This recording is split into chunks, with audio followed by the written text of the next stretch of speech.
podcast is powered by Audio House Dublin. But yeah, welcome to episode 33 of Good to the be back, Sold man. Out podcast. Good to have you back, man. Thanks for having me, man. Oh, good. How are you getting on? How's your 2019 so far? It's been interesting. It's been fun, man. Yeah, it's good. It's some like, big changes. Yeah, huge changes. It's like a new life or something like that. It's mad. Yeah.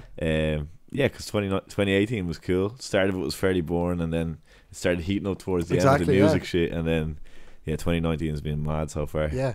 Having a baby. Exactly. Congratulations. Making music. That's it. Yeah. I know, but Thanks very like, much, man. it's crazy that I was thinking about it recently because you were episode 27. Mm-hmm. So it's only been like 5 episodes, and I feel like so much has changed. It's only been changed. 2.5. I was thinking about that earlier. It's like it's so been much. just under 3 months, I think, or 2.5 months. Yeah. But like, we've a lot to talk about. And it was definitely. crazy because that time I think you were promoting the first Soundhouse gig. It was the underground, the underground, the underground, sorry. Yeah. And like when you came on then, and it was like, still tickets for that, and then that sold out, and then we have the next EP and another sold out gig to talk about as well. Yeah, that's cool. But it's crazy that it was quickly, 2 months though. Like it's strange because I thought it'd been longer. I guess I'm older, so I don't have as much time as a lot of the younger lads have within, I'd say, hip hop. Like, I'll still be making music, but like, it's a young man's game. I'm going to be honest with that. It is, like, that's the way it is. But I think, so I have to make moves much faster than everybody else. Yeah. And also, I have like a little bit more experience than a lot of people, so I know what kind of moves I need to make fast. You know what I mean? Yeah. But it's been good since. Yeah, that gig you were at, that it was exactly. Good. Yeah, it was no, good like that's one thing I want to say. Like anyone. Obviously, it's sold out, so there's no point in saying come along or you better have a ticket. But like the energy was insane at that first gig. It was something that like didn't quite expect because you go to the other gigs within the scene, but that one was just like I felt like the energy in the room was just another level. Yeah. It was real, like everyone was there and it was real supportive or something like that. It was real supportive, you know. Because it was like friends. It was a lot of friends and family. It just came across. Like, and I think that's how it starts. Like if you're trying to build something like that, you got to start with friends like who you love, who like the same music as you. Obviously you're gonna have a few family members there, and then there's might be like 20 people who you don't know that just like the music, and then you just book the next venue maybe that has an extra 50 people, and there's another 50 people there that like the music on top of, you know what I mean? And then you build up slowly. That's what I'm trying to do anyway. Exactly. I mean, we'll have you in the academy soon enough. The one that was hopefully time, definitely, man. That's still on the agenda. Like it's not going away. Exactly. I think people tend to sometimes just over kind of overemphasize plays on Spotify and stuff like that, which is very important. But like, there's a lot of people that have 100,000 plays on Spotify that can't get 5 people to a gig, So it's great to have that organic support that you need as well, Not taking shots at anybody. No. I'd love to have 100,000 plays. Exactly, but there's some ASMR water pouring. But that is a big thing. Even did you hear that J. Cole verse on the 21 Savage song? Yeah. And it's definitely that case. Like it's all bought and paid for as well. Yeah. Even at the bigger level. Oh, for sure. You wouldn't think in a way, because it legitimizes like an artist if you look at their Spotify and they have millions of views, Yeah. And then if in some say corporation looks at that, or some advertising company, they have loads of views, Yeah, but you can always tell then by the kind of who was at the gigs, and, where they're selling and where they're playing as well. Yeah, and I think if you're trying to build longevity in anything, you got to start slow and keep moving it up. Yeah. Rather than, I prefer to do that rather than be overhyped at the start, or have one big song, which would be great too. One big song and then watch the big fall down, which would be really tough. Man, that'd be hard. Or even like people coming to a set and like hearing one song and then they're like obviously going for smokes when exactly for your whole rest of your set, it'd be pretty grim. But is there anything that's not announced yet, like coming down the line that you're playing maybe that tease or anything like that? Like definitely festivals this year. I haven't been announced for them yet, so like I have been confirmed, but I can't say because like but there's some there, I get in trouble. There's going to be at least 4 or 5 festivals this year, which is deadly. So anyone who has a festival ticket, maybe fingers crossed. Definitely. The some of the bigger ones and then some of the smaller ones as well. Like, that's so sweet, man. Trying to get out around the country and do some of the ones that I would never go to. Like what are some ones like All Together Now is supposed to be amazing. I haven't even applied for that, but if anybody's listening, hit me up. No, it's just that was my plan. Festivals this year, and then just a couple of headliners, and then just keep the music going. So I suppose this new EP, 3 tracks, isn't it? Just 3 tracks. It's called All the Leaves Are Falling, Part 1. Ooh. So there's going to be a couple of parts. Yeah. Or we might just sidestep that and do an album. I don't know. Yeah. Trying to figure out what the best move is. But I linked up with an old friend of mine called Rufino. He's like this Filipino dude that I went to college with, and he was in actually the hardcore punk scene before that, so I knew him through that. And he's called Yuli. I was going to say he's the lo-fi producer, isn't he? Yeah, he's amazing, man, and he does like a lot of jazz stuff.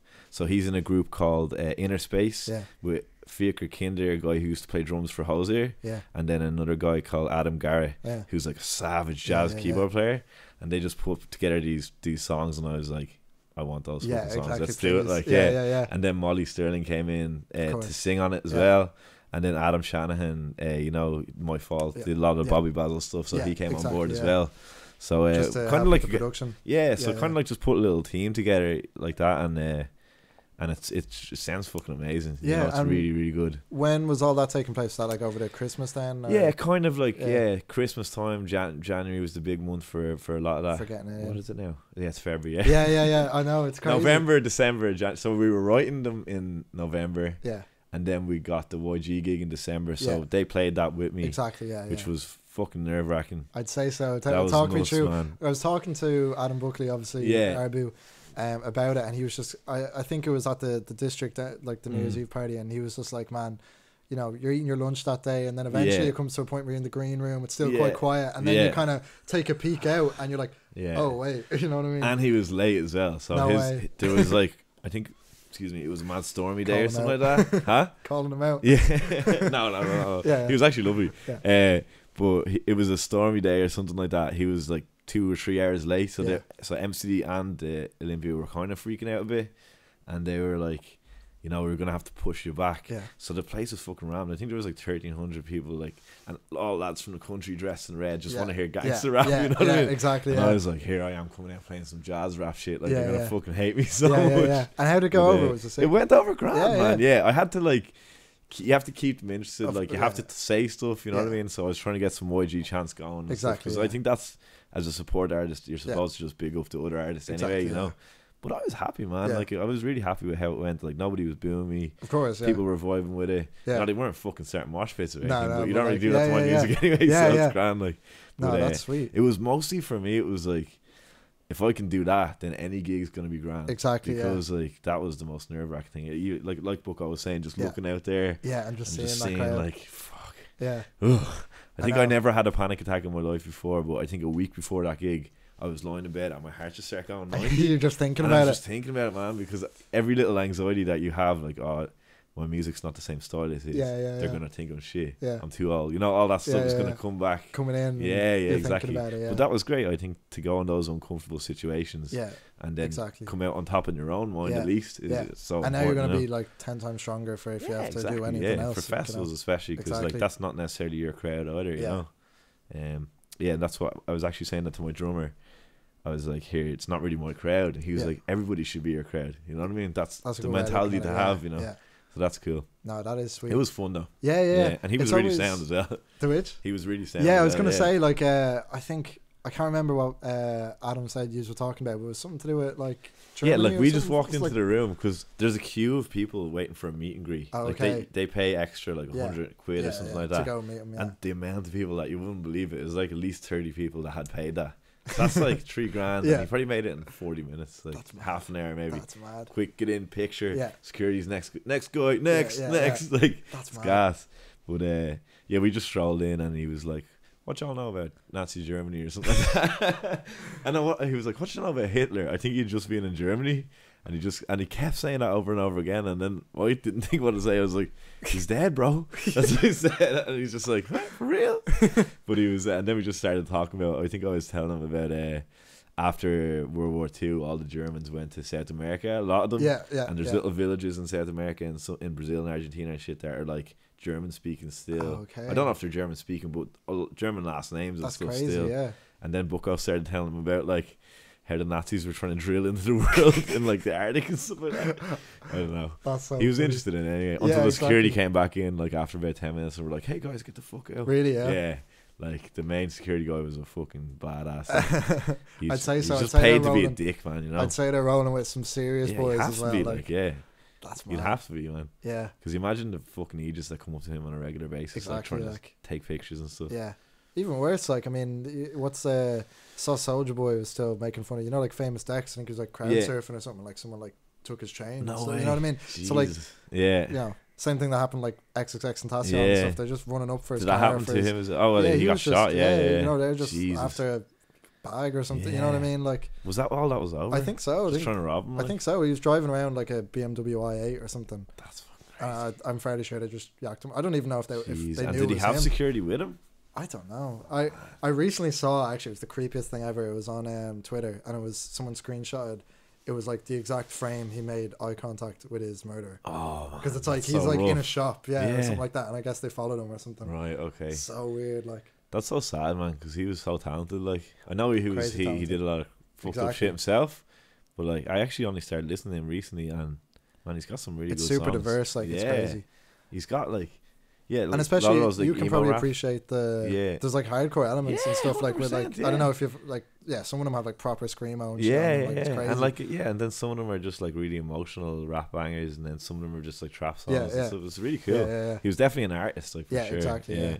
No, it's mad. Is there anything in this project that was inspired by anything crazily different?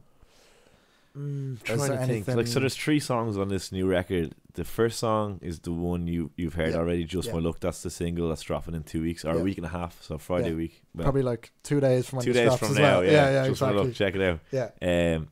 That one's kind of like about alcohol and how we deal with it in this country, and it's kind of from the perspective of someone in a relationship. I was trying to write a funny song about a lad that can't give up the points and his missus leaves him. Yeah. Because we all know those people. Yeah, exactly. And then it ended up more being like a commentary about, you know, how we all deal with alcohol and stuff like that. And you know, because everybody knows like an alcoholic. But realistically, like compared to other countries, we all are alcoholics pretty much. Yeah, it's mad. Because we binge drink twice a week, a lot of us, you know. Yeah, it is so, mad. That was one of the topics. And then, you know, I talk about some other stuff in that song. The second one is more of a sad song.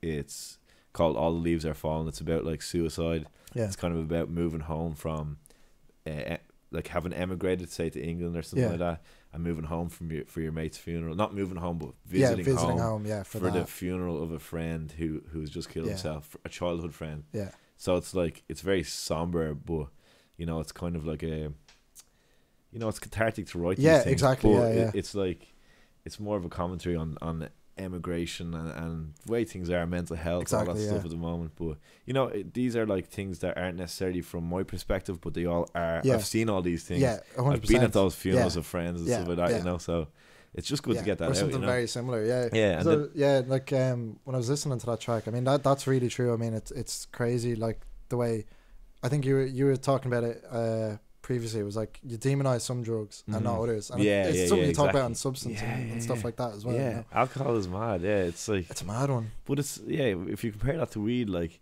weed very rarely causes that much problems for people. You know, if you smoke all day every day, obviously that might cause some problems for you. But like compare that to alcohol, man, it's just because it's literal poison. Like you know what I mean? And like I did dry January there actually, so it was like 31 or 32 days off the booze. Yeah, and I drank on Friday, and man, the way I felt on Saturday. But that's it. Like my body was poisoned, my brain was poisoned. Yeah, so you're just dying of a headache all day. You probably didn't touch anything productive. No, do you know what I mean? No, nothing productive. I think I took the photo for the artwork for that song. Because I looked really hungover and it just suited. Do you know what I mean? Can I just say as well, man, when you uploaded that picture, I shat myself. I thought you got that picture. Everybody for did, a split second. I was like, yo. I was trying to kind of make everybody think that I did because I wanted the people to think about the name of the song. Do you know what I mean? And it is also believable because I have so many tattoos anyway, so people are just like, oh, he did it. And then I went into my mate Lee Brown and he put the real one on me and stuff as well. Oh, really? The stencil? The stencil. Were you looking at it? I was like, should I get that? My mate would actually burst me like, Jesus, maybe someday. Yeah, at least you're doing it after Christmas as well. You can kind of hide it for a year. Yeah, exactly. That's but I was actually walking around with the stencil on for a while because it wouldn't rub off. Like, I think it took like at least 8 or 9 hours. So is that the stencil in the pic? Is it? It's not photoshopped out. No, it's the stencil in the pic, and it's like it's black and white, so that it looks like a proper tattoo. Yeah, no, that's sweet. But I was happy with how that artwork came out. It's cool. How did you go about it? Because it's cans in the. It was kind of gone for like a self-destructive Kurt Cobain job in the 90s or something, you know, like where he's just in the bath with like, and there's just cans everywhere on top, and like, you know, spliffs and whiskey and shit like that, you know. And I just wanted to put it in, like, you know, to kind of relate it to the song. Well, but that's also it, make a cool piece of art, the picture as well, you know. I mean, I'm super excited for when you drop like a video. Yeah, because I'm working on it at the moment. Yeah, I'm really excited to see what you do there. I have a documentary that's nearly done at the moment that I've been filming for the last, like, since the Underground gig, actually. Exactly, yeah. Well, I remember. I don't know, what date was that? Was that in December or something, I think? Was it before? It was in November? It was November. It was the end of November. I'm going to quickly Google while you tell us about the documentary. It was November 30th or something like that. But yeah, we started that night, and he's been coming around with me, my mate Doc. He does a lot of daily videos. He's been coming back around with me for the last, like, 3 months doing different stuff. Yeah. Like, he came out with me with the dogs, came out to jiu-jitsu. And then it was up in he was Houth in the and Olympia. stuff. We went up to everywhere, like. Killiney, jumped in the sea, all that shit. Like, so it's just classic fun stuff. And just talking about, like, you know, just everything, you know. He's going to edit all that down to like 9 minutes. Oh, sweet. It's going to be something cool. Hopefully, So look out for that in the next 2 weeks. Is there any expected release date, or is it probably going to be? No, I just told him, here, take your time with it. Do it proper. Make sure like that you're comfortable, you're enjoying doing it, because I think if someone's enjoying doing something, they're going to make it better, you know. Exactly. So, I don't really care when it comes out. Like a month, probably a month from now, maybe 3 weeks. Yeah, it'd be sweet. Yeah. And is it everything from just, I suppose, like you, like growing up, and then you in frustration and nothing that. No, I might talk about that in it. Yeah, but it's no documentary stuff in it. Just footage from the gig onwards. Yeah. So documenting everything. It's mostly about Nilo. It's not just about sweet. Yeah. It's just about the music more so. But then about what I do as well, like to try and make it interesting. Yeah. Because I find that some people make documentaries and they just talk about it'd be just them in the studio. Yeah. And then, like, you know, that's quite one dimensional at times. You know. Do you know who does that really well is J. Cole. Do you ever see his? Yeah. They're so good. What was the one that he released that was incredible, where he went down south and was talking to the... Yeah, like there's loads of that sort of stuff. Sometimes I can't believe if J. Cole's like a real person. So, you know, when you see those clips, like, where he like goes up and talks to some old woman for like 10 minutes, you're just like, does J. Cole do that? Like, It's so funny. I always forget about how tall he is. Yeah, like every time I see him, I'm like, holy shit, man! Did you ever see what's the video with him and Black together? Pretty Little Fears. Yeah. And the size is like Kevin Hart. Yeah, I know. He's so like 6 foot something though. He's like 6 foot, like 5 or 6 or something. I have to say he looks good with the dreadlocks and shit these days. Yeah. Everyone's been like, the longer they get, the more legendary he becomes. Yeah, like that Bob Marley status. It's mad. But that first on the man. Did you see all that stuff with 21? Yeah, yesterday. I've seen it, man. That was it's wild, nuts, like, isn't it? Nobody knew that. That's the thing. Yeah. But like, there was some tweet that was like, 21 Savage became the biggest grime artist of all time overnight, or something like that. Like, do you know what I mean? Like, and then there's people reacting to that, to like the memes and stuff, saying like, you know, it's not cool to be clowning on it and stuff. Because he's got kids. Yeah, you know what I mean. And like, there's. I mean, but you got to expect the internet's going to be the internet. It always is, you know. Yeah. And people aren't going to stop doing that. No, like they're gonna meme everything. But I was shocked that, like, I saw that, I think on Instagram or something, like Hypebeast or something posted it. I like went to Twitter, not really like thinking about it in my head, and like my whole timeline was like 21 Savage is plus 44 Savage, or you know, exactly, it's Sir Savage the 21st. It's just like, oh my god, my whole timeline's this. It's like, mad, isn't it? And Twitter's the one crazy medium where you just experience that in real time as it's happening, which is mad. Cool, you know. Yeah.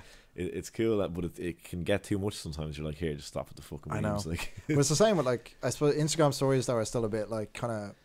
They're a bit more like, you know, kind of showing. Twitter, I feel like, is more commentary on social things that are happening, and Instagram's more commentary on what am I doing. You know, exactly. People are very more inward and stuff. There is a lot of exactly. Like, and then Facebook's just non-existent, really, isn't it? Facebook's mad now. It's great. Isn't it? I can't wait for it to be gone. Man. I know. It just sucks so bad. Even when I'm doing Instagram for Sold Out, and it's like, you know, Instagram and Twitter, and then Facebook is such a, like, I think there's episodes I haven't posted on there in terms of promo, you know what I mean? You're better off. Like, the only thing it's good for is events. That's literally it. Yeah. You know? And in fairness, like, because none of the other mediums have done events yet. They haven't, like, like, there's no Instagram events. There should be. They should definitely do that. There should be. Because they're owned by the same company, aren't they?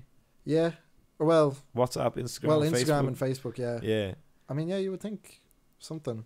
Like an Instagram event page would be sick. That'd be deadly. Yeah, no, it actually would be like. You get way more attending as well, because like there's only the grannies left on Facebook. I know. It's mad. Like, I don't care if my Uncle Paul is coming to the gig. Like, I know.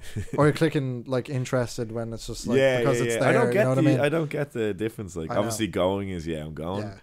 But like if you're interested, I don't know. Like it should be more clear whether like I think interested is supposed to be like maybe you follow the updates. Yeah. But then because it used to be maybe right. It was going maybe and not going. That was or the maybe three you options. can still. I don't know. Yeah, I'm not sure. See, this is it. Like Facebook's dead, isn't it? Like, you know what I mean? Yeah, it is. But no, it is mad.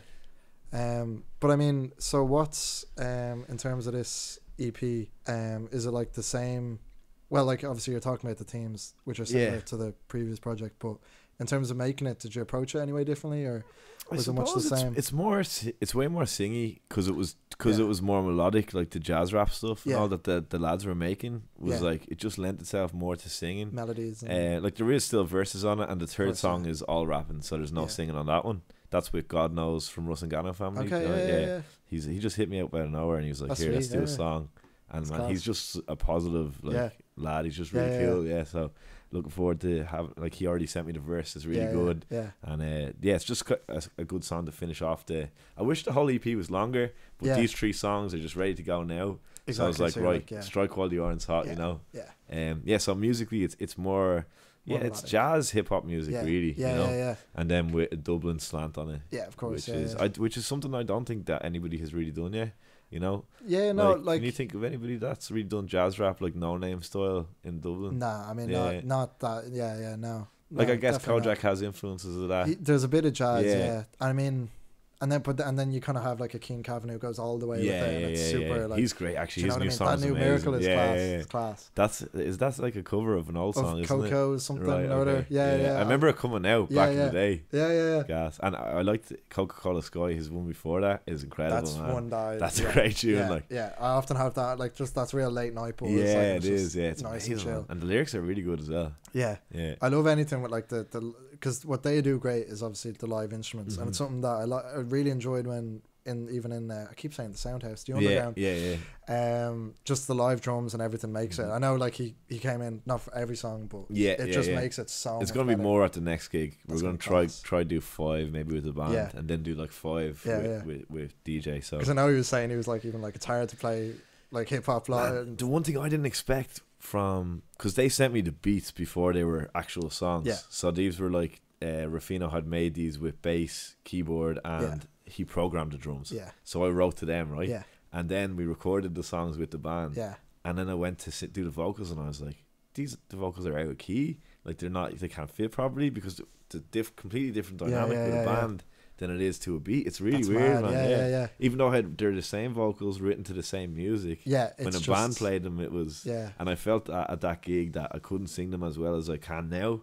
Because it was just new to doing it with a band. It's just getting used to it. You know? But no, it definitely brings it to the next level. It does. Like, especially live with the energy. And stuff, you know? No. And from my kind of shit, it's like it's better to do it with a band. No, exactly.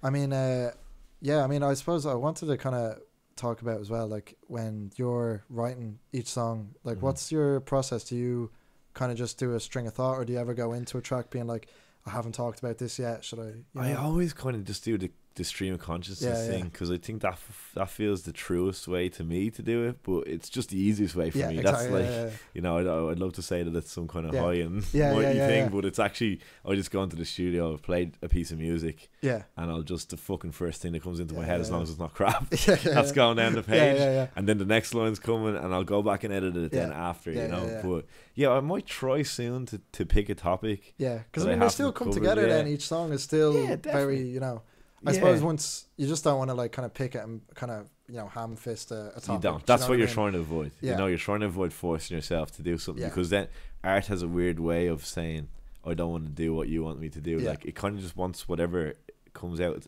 Sometimes I feel like it's almost not even me fucking writing the song. It's like you're just a vessel or something that's just coming through you. If you're baked, like I guess no, but that's the thing, like as well, when you're rapping on that new song, it took me a minute to be like, right, is this actually his perspective, or is this because it's like a character on it, you know what I mean? It flips as well, perspective, and I was kind of like, oh, okay, like, but that's interesting in the way. There's a bridge at the end where it flips back to my perspective, and then it goes back into the chorus after. You're but like you're channeling just those emotions that are coming from, like, obviously you can relate to them because you're gonna have similar experiences, but when you're channeling it from exactly just empathizing with it, I suppose. You know, it's like, you know, when you're thinking, say you're walking down the road thinking to yourself, you're having little monologues with yourself. Yeah, that's kind of what I want the songs to be like. You know what I mean? Because then that's I feel like when someone else is walking down the street, they can have that monologue with themselves or apply that to their life. You know, which is what I do. Like, say I'm listening to a J. Cole song or something, I'll take something that he says and I'll think about him as if it was me. Yeah. And that's when music really hits me. Yeah, exactly. You know? It's as if I wrote it, you know what I mean? Which is great. I think and thinking about where that came from then. Yeah, exactly. Yeah, no, that's mad. And thinking that someone else has gone through that as well. And it's great that they wrote that. Yeah, you know like, Oh, exactly. fuck, it's not just me, you know? Yeah. I mean, that's the nice thing as well about, the nice thing, that's a bit of a, like, a strange way of putting it, but about, like, when you're writing, because, again, like, there's a lot of, you know, within hip-hop, mainstream and in Ireland, that is, you know, just the same sort of derivative stuff as well. Yeah. And it's good that you're taking in these topics. I mean, those songs are all a product of what we grow up in, you know, exactly. Especially with, like you were saying, alcohol. Yeah. You know, Irish people have, I think, one or two perceptions of alcohol. Either you kind of recognise that we have we love it and we hate it. Exactly, you know. And like everything you're saying about as well, mental health, suicide, because especially young men as well. It's like for literally sure. It's huge, man.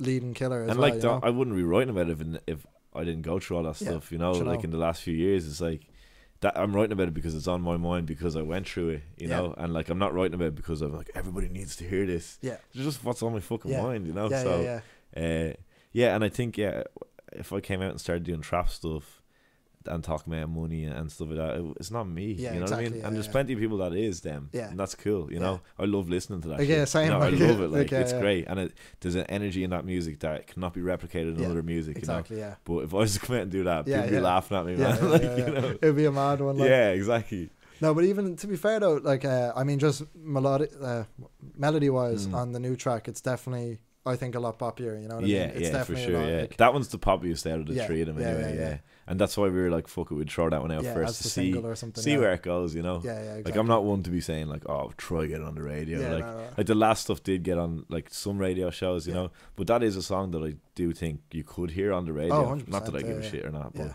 you know, obviously I was getting that radio money. Exactly. It's handy, like, you know what I mean? Yeah. No, 100%. But I mean, is there anything when? Because like what I just think is crazy is the first time you came on, Nilo is still like in its infancy. You know what I mean? And you've had one gig. So is there anything? Has anything happened since that's I don't know, like kind of either made you like reevaluate what you're doing with hip hop or anything that's like confirmed? Yeah, you know, it's all been these little confirmations. I think you know. The first one that I really got was I played a gig with New Sense in the Workman's Club. I don't know if I talked about that in the last one. Was that the Halloween one? No, because it was after my headliner. As far as I know, okay, it wasn't a Halloween one. It was like maybe in December or something like that. But I was scared of that gig because I was like, this is not my crowd at all. Yeah. And like there was nobody I knew there. It was like midnight in the Workman's Club. Yeah. And I played it and it went down amazing. Yeah. And me and Bucko had a great time. Yeah. And like we were fucking then all the New Sense lads were coming up to us after. They were saying that's amazing. Loads of people from the crowd, and I was like, okay, that's class, because that's not people that like me or like you said at my gig. It was like a lot of friends and stuff like that, you know. But that not was the first confirmation. And then I guess YG was big. Yeah, exactly. And just these little things like milestones and allowing them to encourage you. Yeah, you know exactly. I mean? Or writing a good song and listen to it. Like if I write a good song, I'll listen to it like 50 times. I'll be like, that's class. And it makes me feel good that I did that. Yeah. You know what I mean? And let's keep doing this. Yeah, you know? Exactly. Yeah. Just to kind of fuel your belief, I suppose. You know? And then I suppose probably made you a little bit more confident. Like this upcoming project seems like it's much more of a collaborative thing. Yeah. Do you know what I mean? Exactly, Whether the first one, it kind of, I don't know if you were, but like you're probably still a bit unsure in it. So everything sounds like it's yourself. Do you know what I mean? Like it's you in a room. The first project is kind of like me doing loads of songs. You know, it's like you and Bucko. And, like we kind of just pushed it out. Yeah. Because we were like, hey, let's get something out because these are good, you know. Like, and I think people will like it. Yeah. This one's a bit more like, well, I'm growing as an artist. Exactly. You know what I mean? That's sick. Like, And me and Arby are going to do more stuff now next, I think. Yeah. I'll probably do one or two songs. Yeah. And trying to talk to Genova about doing a song as well, because I think he's class. Yeah. Maybe so. I was trying to get the three of us on a track, so that would be cool. That would be fun. Just something to, I don't know, I want to go off in all different directions. It's really hard. hard. Yeah, it's mad. Like, want to do everything, but then at the same time, if you had a manager, they'd be like, "Here, just go." Yeah, you know? Go, do. And that's the other side of things that are starting to piss me off now. Is like the admin side is taking up a fucking huge chunk of it and not letting me. Like after this, I'm going to send 50 emails. And not going to the studio. Do you know what I mean? Yeah. So maybe I need to talk about because like a manager. That's one of the things I think we were talking about the last time was like the final product that people see, but people don't see like the random stuff like that you're talking about. Like you know, you playing a gig. I mean, you have to reach out to a venue. You have to, you know what I mean? All that stuff, man. Yeah, like even for this record, man, you have to get like there's only 3 songs, but it's like 10 studio sessions. You got to pay for all those. You got to get the right people in place. You got to make sure everybody's happy with the mixes. Everybody's happy with the tracking, with the mastering. You got to pay for the mastering. Like the master on just that single had to go back and forth 5 times before people were happy. Yeah, you know what I mean? Everything like is that's, exactly. And that's something that nobody would ever think about. But it's a lot of work in it, you know. It's mad. But it's all enjoyable because it's not. Doesn't seem like work. It's like what it's like what you do. It's like why are you good at what you do? Because you fucking enjoy it. Whereas some guy sitting on a radio station, he just doesn't enjoy it, so he's asking shit questions. You know, you're genuinely interested, so you're like, okay. Yeah. And I was actually thinking that there. I was like, "Is he giving notes on that thing?" Because I was like, "Where's he getting these questions out of?" I was like looking at that. That's a timer. That's gas. I was like, look at the time at the start. So fair enough. Good. Yeah, I'll be staring at that now the whole time. Are we only doing it 8 minutes? Nah. All right. Maybe. I was like, how long are we running? We are 34. Are we only going 8 minutes? We're in a vacuum of time here. It is 8:35. Okay. Thanks, man.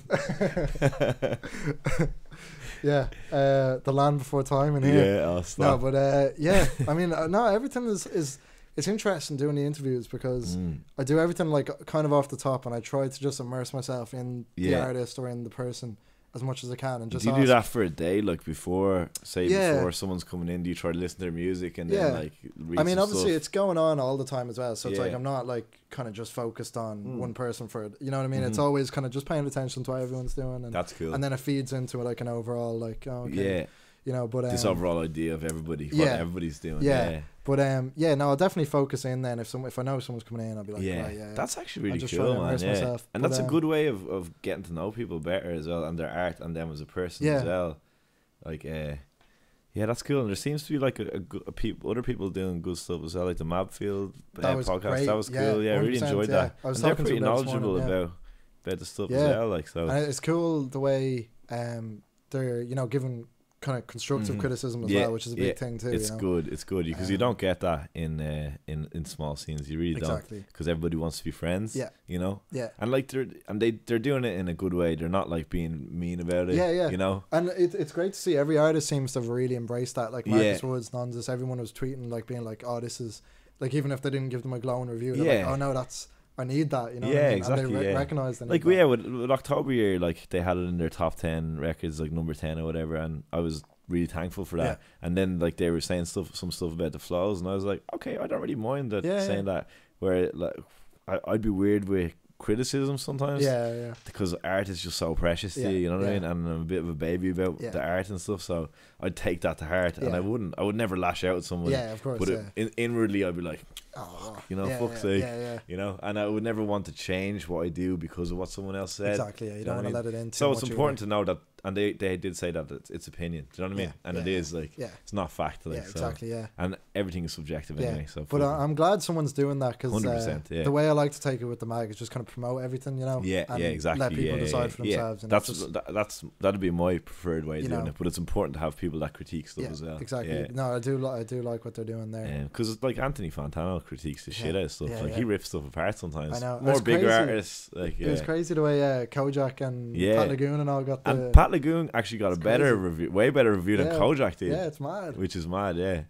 Pat Lagoon's savage now, man. He's really good. There's some real talent, just like even that Blue Nile gig, like saw him performing live. I was like, wow, man, this guy's onto something. Really, it was quite like a sound.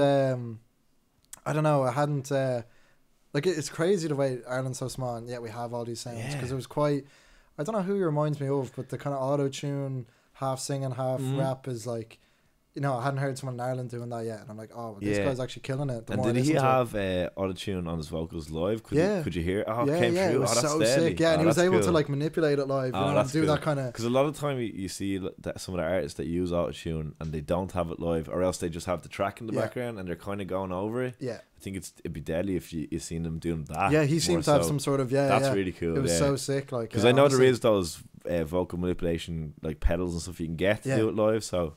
That'd be cool. Yeah, it was really sick. Like, even like when people were coming out, he'd be like, we're on, and like doing that sort of stuff. Like, there's also a comedy value to that as well, which is gas. And I mean, that's all over his project as well. But no, it's sick. Fair play to him, man. He's cool, and he's a really nice guy. Yeah, yeah, bang on. Like, man, it just seems like there's so many good people coming out now. Like that one day where. There was those 5 tracks out in one day. I spent like 2 hours writing that day. I thought that was amazing, man, because I had 5 songs there, like a Friday morning. I was going off to work. I think I made them into a little playlist, and I was like, I'm just going to play these all day. And they were all bangers, man. It was like Rebel P, Limitless, Nonsus. Look Both Ways. Yeah, Jafaris. We're going to get to a point. What was the other shit? Our Hair Squid. As well. And Pat Lagoon, that's crazy, man. That was like that felt like a turning point in Irish hip hop almost. It was weird, It was really cool. Even the next week, then you had like Friday just gone, King Kavanagh and Slay. And that's 2 more massive tunes as well. That's 2 huge tunes, Now that's got me thinking what's coming out on the Friday. That's I know, right? I'm kind of want loads of stuff to come out, or just me. You know what I mean? Like another monumental day. Yeah, exactly. Yeah. Like 7 songs, or else just fucking me, nobody else. Yeah. But then you get all depressed, Yeah, exactly. No, it's steady. It's gone great, man. Like, no, exactly. And it's great to be involved. Like for me as an older guy, because I already came through like a big collective scene with hardcore punk, which was like this massive community. And what was that scene like in Ireland? It was huge, man. It was like it was 2000 and I moved back from Canada in 2008. Yeah. 2008 was like when it was starting to kick off big time. So from 2008 to 2014, we'll say there would have been 200 people at most of the gigs, 250. Like, and obviously you're over in Germany and stuff as well. Yeah, we would have gone on tour then apart from that. But like local shows, you'd have like 7 bands playing all day or in the Point, which is the Sound House now. And like it'd be packed, man. You wouldn't fucking fit any more people in. Class. And the buzz was just really good. And when I go to these gigs now, it reminds me of that. Because when that kind of fell off a bit, it was like the loss of that community was hard to. Because imagine you have like fucking 50 mates that you see every week. Exactly, you know? And this is kind of like replacing that for me now, which is great. And I still go to those gigs as well. They're just a lot smaller now, you know? Yeah. That's mad. Is there any like Irish hardcore bands that people should check out or anything? Oh, there's a good few. Yeah, there's a band called World of Difference, like a straight edge band. You know, straight edge where they don't drink anything, smoke. Yeah, that's big in hardcore. So yeah, there's a local band called World of Difference that are really good. Another band called Last Wishes, Flashpoint. Just all dudes playing fucking heavy tunes. It's good crack. And drinking cans or not drinking cans or not. Depending. Yeah.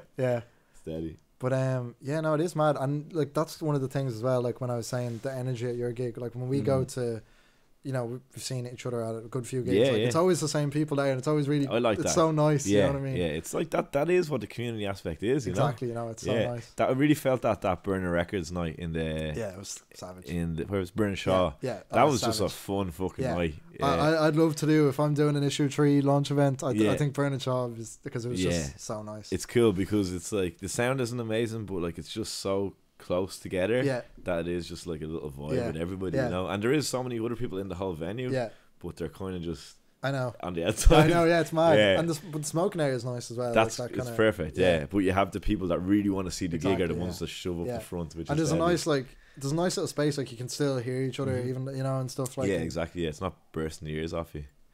And there's not like a massive separation between the stage and stuff as well. It's like the artists and the fans are together, you know. It's cool. Nice. That's really cool. Yeah, I love Local Boy and Nick Stanley were deadly that night. I know. At that night, I missed nearly everyone that night because I was in work. Right. But I got to see them at the New Year's Eve one. They were killing that. Like. Yeah, that was a good gig as well. That's fun. Yeah. Yeah, savage. Yeah, I hope District put on more gigs because they do well. Yeah, exactly. Yeah, because that's why I still find it funny thinking back then when you said. Your first gig was with them, and like you didn't even have the name Nilo. Yeah, that was just a few bars. Jesus, it's been a while, and that was in April, so that's not even a year ago. You know, that's mad. So like in another year, I'd like to see what's gonna happen. You know, from that to like supporting YG. Yeah, that's great, and that's a short amount of time, and that's why I was getting like those little confirmations that it's going well, you know. Yeah. But I think that comes from the belief and work ethic. If you have those and you really love doing something, like people feel that off you. Yeah. Like sometimes I just get emails out of the blue and I'm like, how did this person even fucking contact me?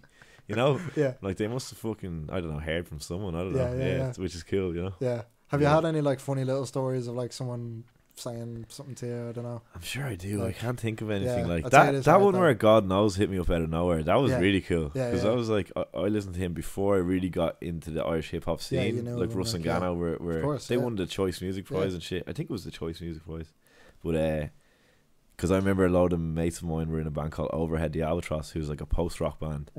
And they were up against Russ and Gano. And there was a famous picture of my mate Dave. He's actually in Codeline now. He plays keys, but he was in the background when Russ and Gano were accepting their award, and he had just lost, obviously. So just standing there like that, fuming like. And then I remember I kept listening to Russ and Gano after that, and then he's one of the best MCs in the country. Exactly, and when he hit me up out of nowhere, I was like, man, that's really like just nice. Yeah, sound. Like, Then he was like, I'm a fan of the music. I was like, that's crazy. Yeah. And I'm sure that'll happen more and more with like other artists that like like even the supports I'm getting offered at the moment. I'm like, fuck, man, I used to listen to them 5 years ago, or like that kind of stuff. Yeah, it's crazy to see even like JLOL with the game. There was a load that happened around that time as well. Yeah, and God Creative gets loads of those gigs as well. Yeah, he supported Nelly as well, and I think JLOL supported Nelly. I want to say he did as well. Or Y-Axis, was it? It was Y-Axis, was it? I think it was JLOL. Okay, I think both of them possibly. Yeah. Yeah. But I remember there was a good few around that time. I was like trying to keep track of who was supporting. JLOL and God Creative were on the whole game tour. It's like 6 dates or something. Yeah, exactly. That's yeah. Apparently the game loves Ireland as well. He's I went to see him in the Right venue. Yeah. Fucking hell, that was a rough I think he's playing all them again. Like, oh, that was a rough gig. Yeah. Jesus. He didn't go on till 2 a.m. Oh, Jesus. Yeah, and he was fucked. Like proper like. Yeah, it's one of them. Like locked. Yeah. Like he fell in the crowd. And he was in there for 10 minutes. Like, literally couldn't get out of the crowd. And his bounce is like, about 15 security guards dragging him out. Yeah. Oh, and the most red hot cunts you've ever seen in the audience. Like, nah, probably, yeah. Good crack that. You can imagine, yeah. No, that's class. Is there anything, I don't know, that you're listening to at the moment in terms of like, I don't know, hip hop and stuff? What am I listening to? Especially the past year. Fuck, man. I've really been listening to a lot of No Name. You know, the rapper from Chicago. I think she's amazing. And she's kind of the first like female MC that I've really gotten into like I've liked a lot of them in the past, like Rhapsody and shit. Yeah. But like she's the first one that I've been like every morning. Yeah. Alright, get that album on. Like, yeah. There's an album called Telephone from like 2016. That's just untouchable, man. And it's really good. So that and all the usuals. I still listen to Kendrick and J. Cole all the time. And actually Kodak Black I'm listening to a good bit of it. Really, the new one. Yeah, it's good, man. Yeah. And going to see Post Malone 2 weeks. You gone to that for the crack? Valentine's Day as well. I know, I was like, this is perfect. My missus got 2 tickets. I was like, happy days. I'll fucking go. Yeah, exactly. No, sweet. Are you standing? No, I'm sitting. Yeah. Yeah, old man status. Yeah, that's good. Oh man, like I kind of, it's going to be a repeat story, but with Jafaris, I was saying, we went to the 1975, me and my mate Joe. It was like our guilty pleasure, like, and we were sitting though, and we were in with all like old dads and young kids and stuff. And great we were crack, like. But sitting in Tree Arena, it's nice amazing. Though. Yeah, it's nice. You can see from anywhere. I know. Whereas standing, I feel is like a bit limited there. Yeah. I went to see J. Cole standing, I was really into it. But then we were sitting for Kendrick, man. Yeah, I was sitting for both of them. Yeah, and it was next level for Kendrick. It was brilliant. Yeah, no, it's actually good. Like, because everyone like everyone's up on their feet anyway. You know? Exactly. It doesn't matter at that stage of a rap gig, like. Yeah. And if someone's not on their feet, like, you're like, here. Yeah. And it's nice not to have someone like, pushing up against you in a way. If you're not up for it that night. Exactly. But yeah, people baiting each other and stuff like. Enough time for that in the summer in Longitude, like. Exactly. We'll all be getting into that. Like. I still remember Lil Pump played. What was it? He played like 3 tributes to X being murder. And like I still remember like how hard I like rushed into that crowd. Going loopy, like. Nah, I need to get in there for that. It's class. And were you right up the front? Because I remember that tent for that gig, man, was insane. Yeah, I'd never seen anything like that. I was actually at the back because I was just kind of jamming to like he was playing what's some of his tunes like other than Gucci Gang, but like when he did them because he nearly closed the set with that. I was full on like sprinted in. I was like, oh no, fuck this. Because the DJ played for like 20 minutes before, and he was mad delayed, wasn't he? Yeah, because I was actually at Tyler for half a Tyler set because I love Tyler as well, and I was like, right, I'll go for half and half, and hopefully I catch good songs from both.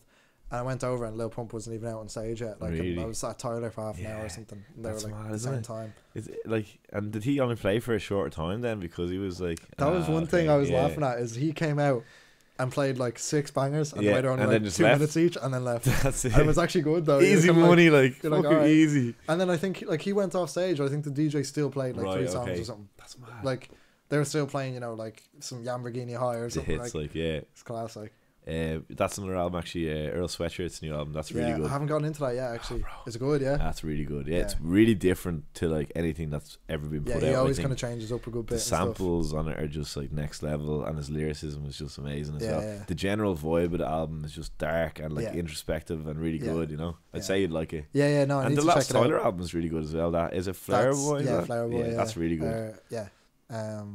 Yeah, no, that's. Did you like that one? Yeah, because like again, like even Tyler went real different with that album too. Like when you listen to, do you know what the last one or Cherry Bomb was before that? Yeah, and because he started like rapping when he was like really young, obviously, and all of his old stuff. Have you heard like Bastard? And no, it's really ignorant. I never liked Odd Future at all until recently. But like that's the whole thing. Is like they were super ignorant. They have songs that are just. It's literally they have a song called like "Fuck School, Kill People." Shit, or and I know they were like doing horror rap stuff and all for a while. Yeah, and they were definitely like a bit of a fad back then. Like especially even in Ireland, I remember they were selling out gigs. Yeah, but a lot of hipsters and stuff go and see them. But I feel like they've come into their own as artists like really well. Because like you have Frank, that's nuts. And Tyler, and like and they're doing. And is it only the 3 of them that are in Odd Future, or is there more? There's another guy, is there? There was like a load of them. There was like 30 of them, and then it became very like Tyler and it became very like Tyler and Frank and Earl. Like sort of kind of best guys, Yeah, and then they started doing more and more of their own stuff, obviously, and then it kind of. Earl's amazing though, isn't he? Fuck. But he went AFK for like years. Yeah, like, he didn't drop. I think his last album was like 2015, 2016 ish. Yeah, right. I look up that.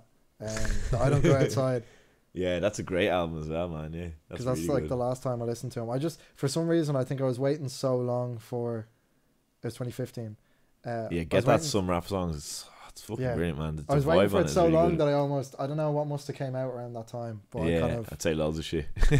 There's always good stuff coming out. Exactly, yeah. Even that James Blake album I want to listen to. I haven't gotten around to that yet. I like James Blake, but I don't love him, and everybody else loves him. I don't know.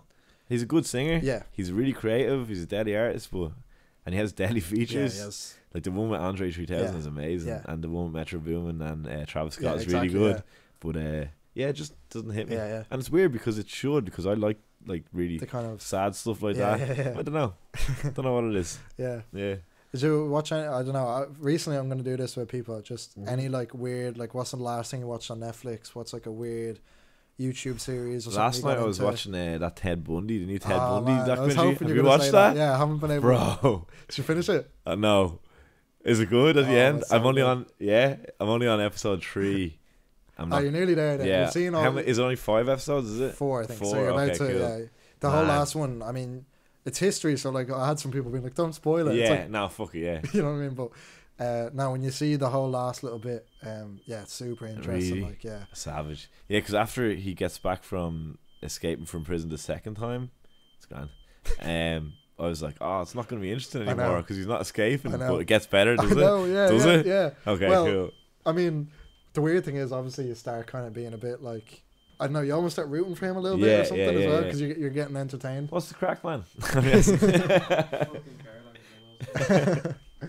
That was really good. What else did I watch recently that was really good? I'm trying to think.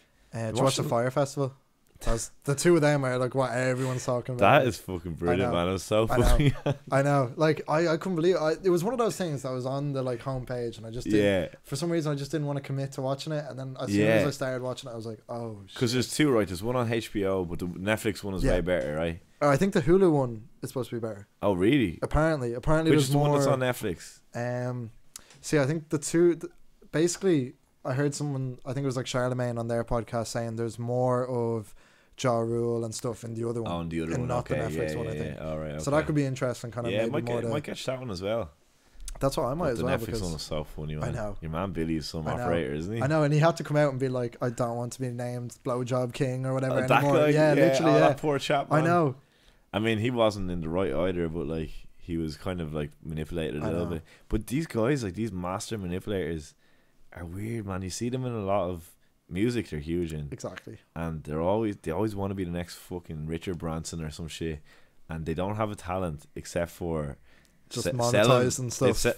Sell your own shit back to you, like literally so easily. Yeah. And how he got to that level? I know. Where he's generating that amount of cash. I mean, fuck me. I don't want to call him a genius because he's like obviously devoid of morals. But I know. That was clear when he came back. Remember when he's like on probation or whatever? That was where you were like, "Here, fuck you, mate. There's no way you're in any way innocent." Like, yeah, it's mad. And it was a good commentary on the way the world is going, because I know you can drum up. You get 15 of the right Instagram models or supermodels. And that's all it takes. That's all it takes, man. That's it, because people want that. I know. They see those pictures and they want it. You know. That's it. Like, that's everything. Really interesting, though, wasn't it? Yeah. No, it's next level. Like, and like I got into an argument with May at work. I was like, I thought it could have happened. You know what I mean? If they like actually planned it and actually maybe did the festival could have happened. Yeah. Oh, yeah. But like he was like, no, there's no way. I mean, the sanitation was never going to be there. I was like, I think it could have happened if they had got it right. Yeah, I mean, they had Man, you know what I mean? Yeah, exactly. And that's volunteer. And I mean, the people made it there. Yeah, you know, the artist only didn't make it there because he cancelled. Yeah, you know, but that was the one bit that freaked me out the most, actually, and I don't know why out of everything it did, but when they pulled open those the big like 18-wheeler trucks, and they were like, find your bags. Oh, like they didn't have any of the like names or anything on them. Like I was like, oh my god, imagine like you put your bag up there and like, then you just get told. What were they thinking? Like letting it go to that final day? What, like cancel that a week ago? I know, it's mad. It's so weird. But yeah, I mean, is there any? I don't know. True Detective is good as well. Have you watched that, the new season? I've seen season 1, and then I heard season 2 wasn't great. Season 2 is fairly shite. The third one is back, and it's fucking brilliant. Yeah, you know, Mahershala Ali. Oh, he's in it. I'm gonna go home and watch that. Yeah, there's 4th episodes out today. Yes, I'm gonna watch that when I go home. Literally, yeah. The first 3 are amazing. Yeah, really good. Oh man, because I remember that first season. I think it was one of those shows, you know, where you just watch for episode 1, and then I was like hooked for the whole evening. Just binge watched it. It's amazing. That's one of the best seasons of anything ever. Matthew McConaughey kills them. Like, you know what I mean? Like, and some of the fucking just the dialogue in it is next level, man. Yeah. That's it. I think, but continued success. 2019. Thank you, man. Thanks for having me back. Really appreciate it. Yeah, I mean, man. It's all love. Always. Exactly. Just my luck. Friday, 15th of February. Yeah. That's it. And is there an approximate date for the EP? Yeah, I was talking about there's going to be another single 2 weeks later. Or 3 weeks later, because Molly has a single coming out 2 weeks later. And she has a show as well, doesn't she? She has a show on the 20. What is it? 20. It'll be in the description. Okay, yeah, it's in the description. Shit. And then her single's coming out on the 22nd of February. Yeah. It's called Feeble, which is it's savage as well. So yeah, check that out too. Yeah. Daddy, man, thanks very much. No worries at all. Right. I mean, your gig's sold out, well, so.